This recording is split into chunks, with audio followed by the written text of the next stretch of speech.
C'est donc avec un grand plaisir et une immense fierté que je me tiens à vos côtés aujourd'hui pour cet événement consacré à l'agroécologie, un thème central pour l'avenir de notre planète et de nos sociétés. Terre, vie et santé pour réinventer notre avenir. En effet, c'est depuis 2016 que l'ONG Essor et son partenaire Agridev, ainsi que d'autres partenaires, promeuvent l'agroécologie qui, bien plus qu'une approche agricole, représente une vision holistique de la manière dont nous interagissons avec notre environnement. Elle nous invite à repenser nos méthodes de production, à respecter les écosystèmes naturels et à promouvoir une agriculture durable qui nourrit les hommes tout en préservant la santé de notre terre. Nous discutons aujourd'hui de ces trois piliers essentiels que sont la terre, la vie et la santé. Nous avons réuni aujourd'hui des experts de divers horizons, chercheurs, agriculteurs, décideurs politiques et représentants de la société civile pour partager leurs connaissances, leur expérience et leur vision pour un avenir plus durable. Je ne vous cache pas le plaisir qui est le mien d'être présent à cette table ronde organisée par l'ONG Essor et son partenaire Agridev en ce moment si particulier que je pourrais résumer en 2 points. Le premier, que cette merveilleuse manifestation entre dans la vision du gouvernement congolais qui fait de l'agriculture au sens large sa priorité. Et en second, que cette table ronde est l'occasion de rassembler non seulement les producteurs et transformateurs agricoles, mais également de créer un lien entre ceux-ci et les consommateurs. Notre richesse réside dans notre diversité et notre diversité nous rapproche de plus en plus de façon fructueuse. Cette table ronde, à n'en point douter, va permettre d'explorer et de partager notre potentiel pour réinventer notre avenir alimentaire et environnemental en disant agroécologie, terre, vie et santé. Je suis sûr que tout le monde ici entend, puisque c'est l'actualité, parler des objectifs durables du développement et particulièrement son point 2, qui est éliminer la faim, assurer la sécurité nutritionnelle, et ça se termine par promouvoir l'agriculture durable. Et donc je pense que ça résume assez bien ce concept. C'est des éléments qui s'intègrent, mais qui travaillent en synergie, chacun des éléments dépendants des autres. Je sais que la terre, on sait tout ce que c'est. La vie, on sait également, et la santé. Mais le terme agroécologie nous est vraiment étranger, dirais-je. Madame Orcheli, est-ce que vous pouvez mieux nous expliquer ce que c'est l'agroécologie? Je vais emprunter la définition des institutions internationales qui travaillent au Congo, notamment celle de l'ONG Essor, qui pense que l'agroécologie n'est autre que l'ensemble des pratiques agricoles qui respectent l'homme et son milieu, tout simplement. Quels sont les fondamentaux de l'agroécologie et quelles nuances vous faites entre l'agriculture conventionnelle, l'agroécologie et le terme biologique? Alors, l'agroécologie s'oriente sur la réorganisation et la valorisation des ressources naturelles.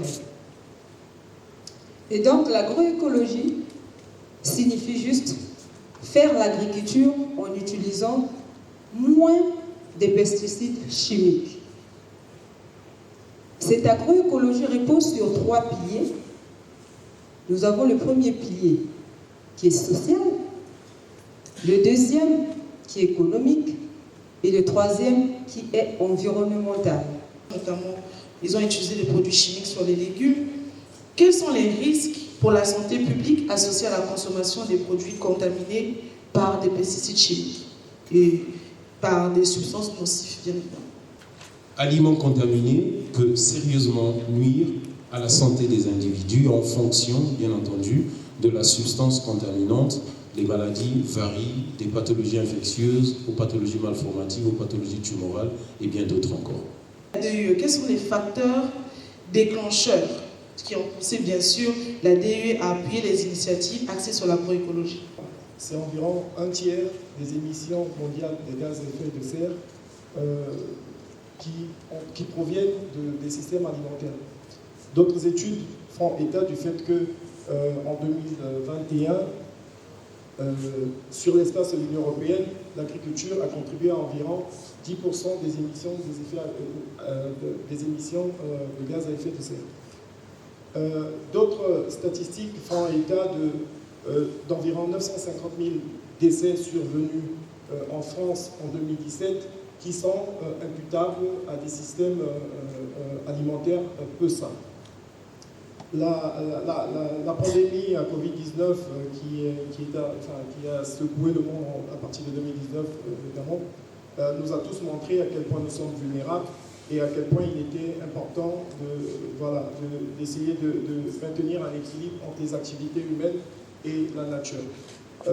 Au vu de tous ces enjeux, et en effet, l'Union européenne, la Commission européenne notamment, a adopté en 2021 une stratégie qu'elle a dénommée Femmes fortes. En français, ça voudrait dire de la ferme à la table. C'est-à-dire qu'on essaie de promouvoir toutes les initiatives qui promeuvent une agriculture durable, de la production jusqu'à la consommation, en passant par toutes les étapes de conditionnement, de transformation et de transforme. Voilà un peu la stratégie qui est déclinée dans les différents pays dans lesquels l'Union européenne appuie le secteur agricole.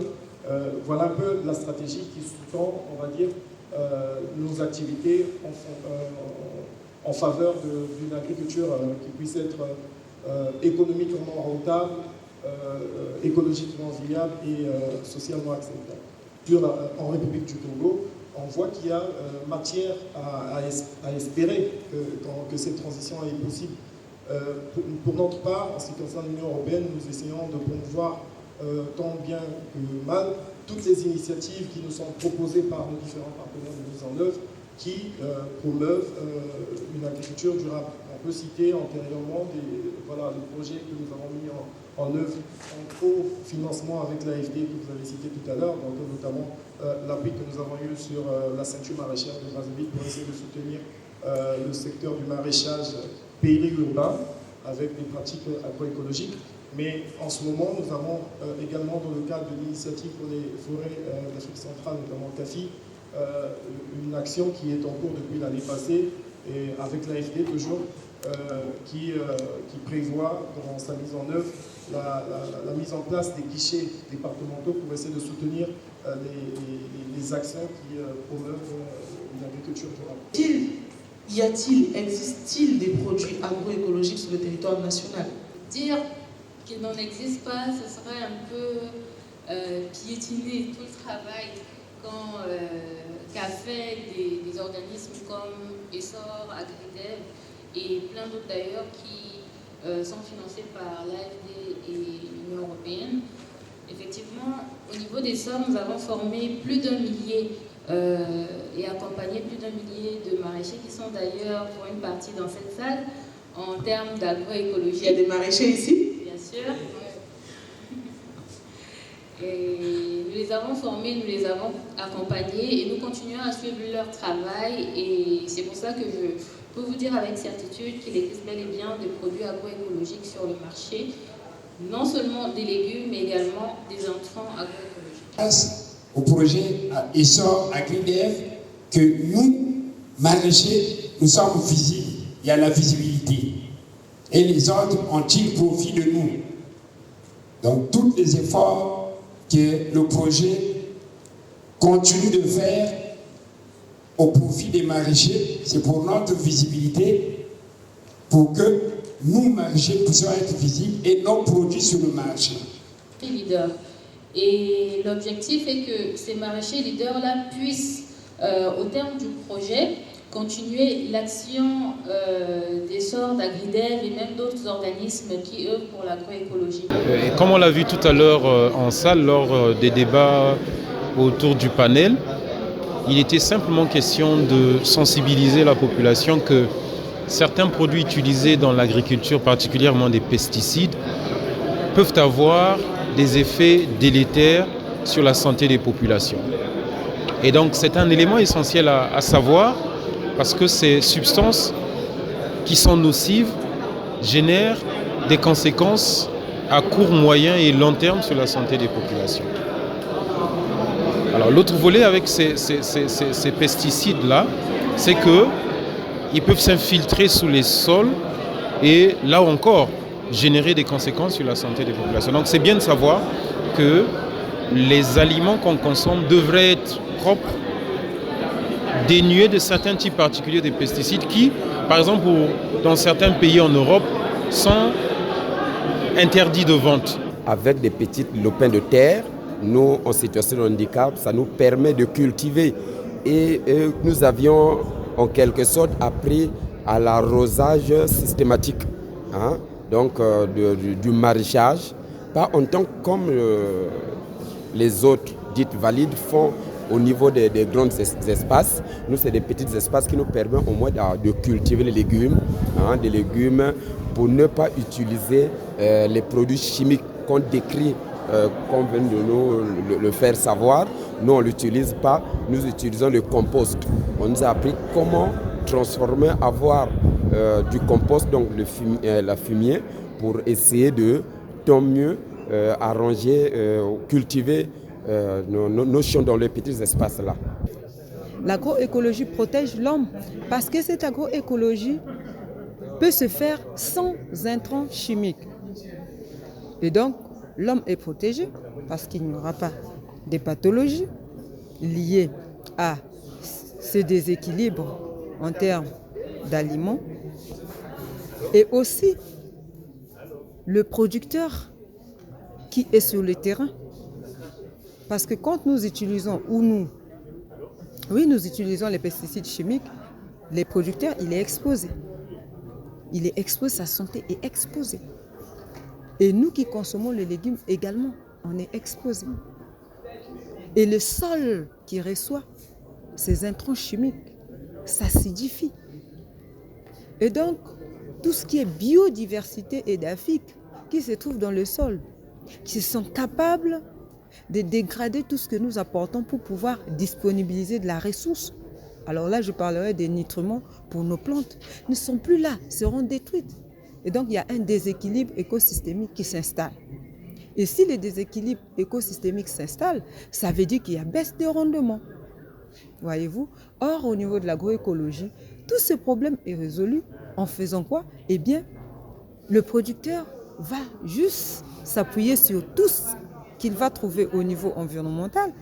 Donc, dans son agrosystème, les feuilles, les plantes, en tout cas, toutes ces spéculations végétales qui ont la capacité de restaurer le sol, de garantir la fertilité du sol, de préserver la santé de la personne qui pratique l'activité, mais aussi des personnes qui vont consommer les légumes, est impérativement pris en compte.